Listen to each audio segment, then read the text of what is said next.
Are you seeking validation or permission or results? Hey ladies, I'm back. Another day, another podcast. I just want to say thank you guys so much for all of your feedback, the emails and questions, not questions, but comments that are coming back from Logan's podcast yesterday.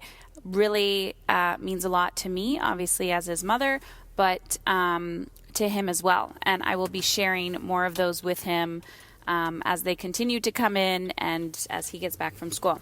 So today is car edition. I am recording this hands-free in the car. So that's why if the audio feels a little off, that's what's going on. Interesting topic. One, knowing that I had the one-day mastermind, I've been curious jumping into, what is the theme of the week? And I'm definitely going to start talking about business in the next few weeks. But this is interesting. I've had many conversations with friends in the past few days about thoughts and feelings and permission, validation, all of these wonderful things, and clients and people in general. And I will tell you that one of the biggest game changers I have ever received or ever kind of dove into in my life was believing in myself. The second I started to believe in myself and the results that I desired in my life, the success that I desired in my life, I no longer seeked validation from other people. And I want to let you know how this pops up in your everyday existence. I think I've told this story many times on the show, but I'm going to say it again. One time I had a coach and she was helping me work through some stuff. And actually, I think she was really helping me with my money stuff at the time. And I was just really up-leveling in my business and in my personal life as well, and just going to the next level and breaking through patterns, like generational patterns that, one, I didn't know were there, and two, reaching levels that my family has never reached and previous. So while I was talking to her, I started to get angry, and I was getting angry at her. And it wasn't in the conversation, but it was in between our conversations. And she got me on the phone again, during our next call. She said, "Something's off. What is it?" And I said, "I don't know." She said, "It seems like you don't want to be on this call. Why are you here?" And she said, she's like, "I'm your coach, right? Like, who do you want me to be? You ask me questions, you show up, you do everything. Who are you expecting me to be for you?" And the second she said that, the first person that popped into my head was my mother. I wanted this coach to mother me. And I get this a lot, well, not a lot, but sometimes with my clients, where their unconscious expectation of me as a teacher and a guide and a coach is that I'm going to be their mother and I'm going to mother them. So this gave me a big aha moment, because people will see you in your life unconsciously. They will label you as the person that they need in their life, because this is how we project, right? Our thoughts become our reality and our actions. So oftentimes I'm going to say ambitious women, but let's just say driven women, the leaders, you might be the emotionally strong person that everyone goes to for their problems. And the second you say, "Oh, I need space for myself," what you don't realize is unconsciously people have labeled you as something that maybe they're not aware of, which is why there's so much resistance when you give yourself space. When you give yourself space and you hold boundaries with people, sometimes they don't like it because they're expecting you to be somebody that you're actually not. So I go back to my example of, someone that I physically hired to help me with business, and yet I unconsciously was getting angry because I expected her to be my mother. And this was coming from an old wound, right? An old wound that I wanted to be mothered. But at the same time, at that point, I didn't know how to mother myself. So this is starting to pop up in my life, not just with people, expectations of me, but also my observing my expectations of other people, healthcare professionals, coaches, whatever, and how I actually don't have a lot of expectation on other people. I really don't. Even if I'm providing a service, I really don't have high expectations. Doesn't mean that I don't have high standards and that I expect a high quality product or service, but what it means is that I'm very open and I don't go in with expectation. So example, of course, if I hire somebody, let's just like something simple as I hire someone to blow dry my hair and to make sure that my hair looks good for an event. My high standard, my high expectation is that my hair is going to look good. But if unconsciously I'm going to this person because I want this woman to be my therapist and I just want to unload all of my shit onto her for the hour, and I get there and keeps cutting me off and she's like, hey, like, I'm not your therapist. I'm not talking to you about this. And I get angry at this woman. I'm like, why would I get angry at somebody that I've hired to literally do my hair? But realizing we have unconscious expectations of people all the time. So we go to people for a relationship, right? We feel good. There's a connection there. But when you're hiring somebody to call you on your shit, this can sting sometimes. This can be really uncomfortable.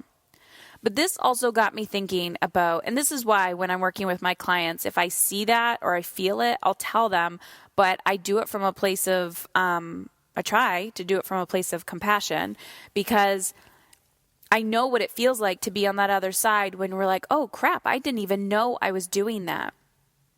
It's so easy to have, to want validation from people. So here's the thing. When I had Logan on the podcast yesterday and he was talking, my aha moment, which I have these little aha moments all the time, but I see how we do this to ourselves as women. Am I enough? Am I enough for this boy, right? Am I enough for my children? Am I enough for my husband? Am I enough for my clients? Am I enough for whatever?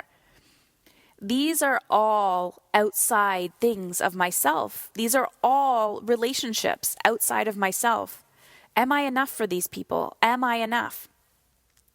So when we are seeking validation, think about how unconscious this can show up in your parenting.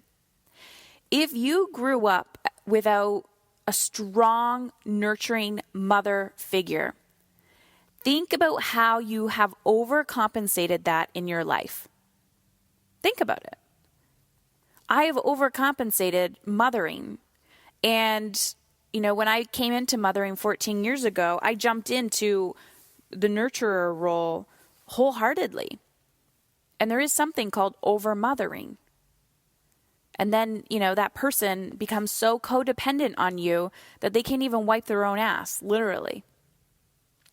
So, and I've done this with my clients as well. And so when you create healthy boundaries, people don't like it because they're like, don't change. I've become codependent on this version of you. Who do you think you are? So when my son says to me, Heather, he didn't say Heather, Mom, all I need from you is to listen to me. That's fabulous.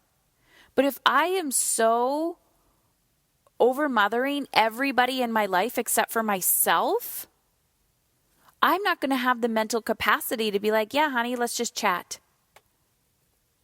So for him to say, that's what you do great. That's all I need from you. In my mind, I go, oh, this is easy. Keep mothering myself. That's the tool.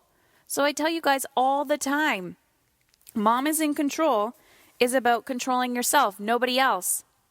Too often we're looking at our partners and saying, I need to do this for you. I need to do that for you. Whatever. I'm not enough. Oh, we need to have a weekly date night. We need to do this. We need to do that.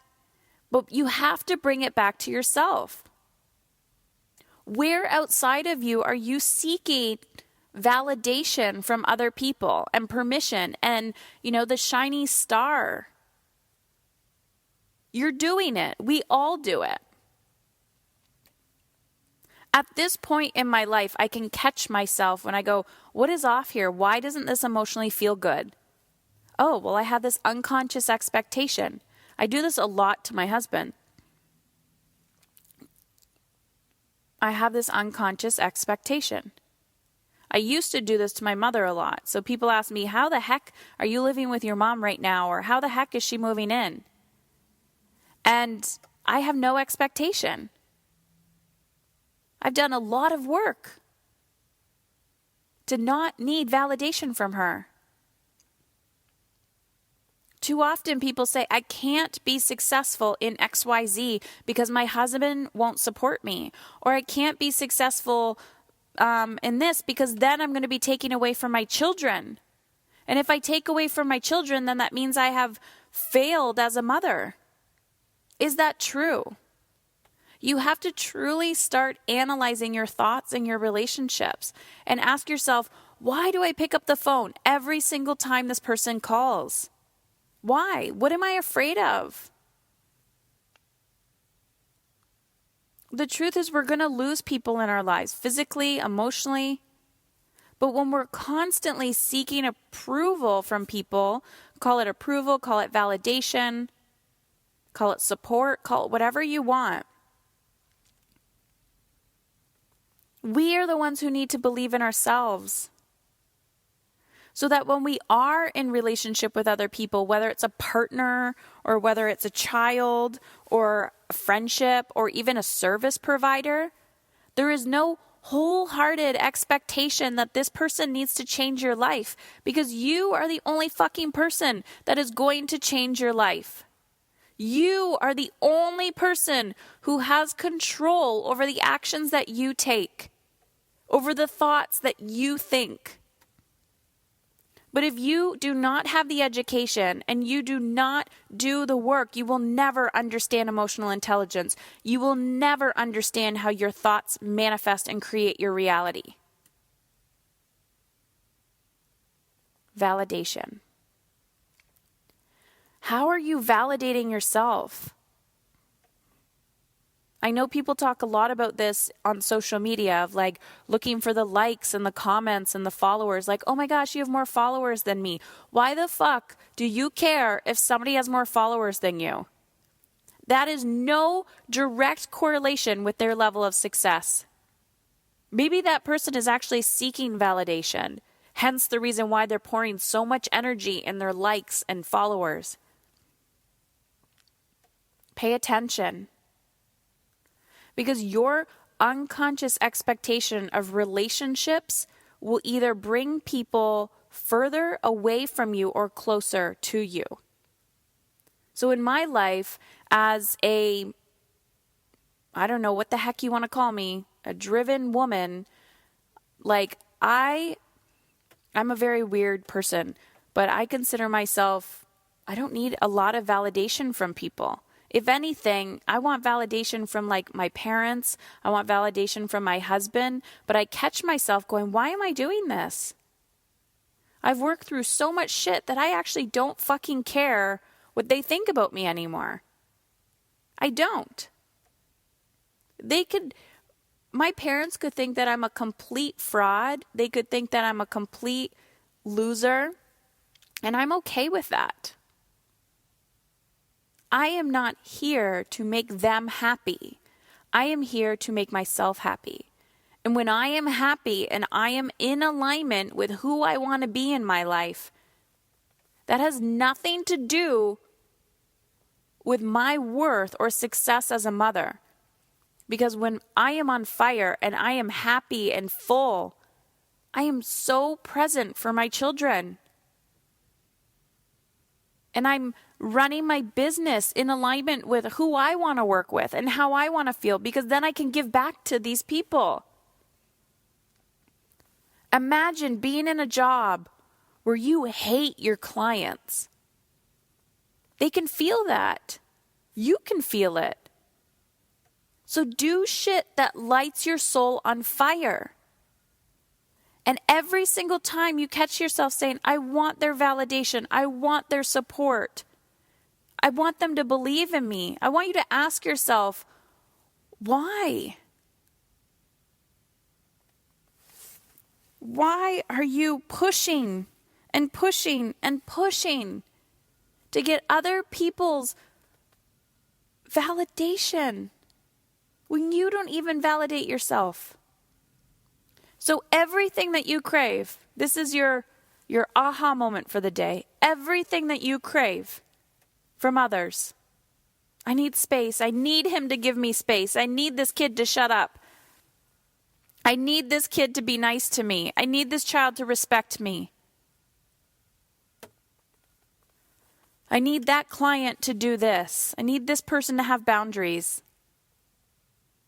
I want you to scratch out their name and put yours. I need to implement boundaries.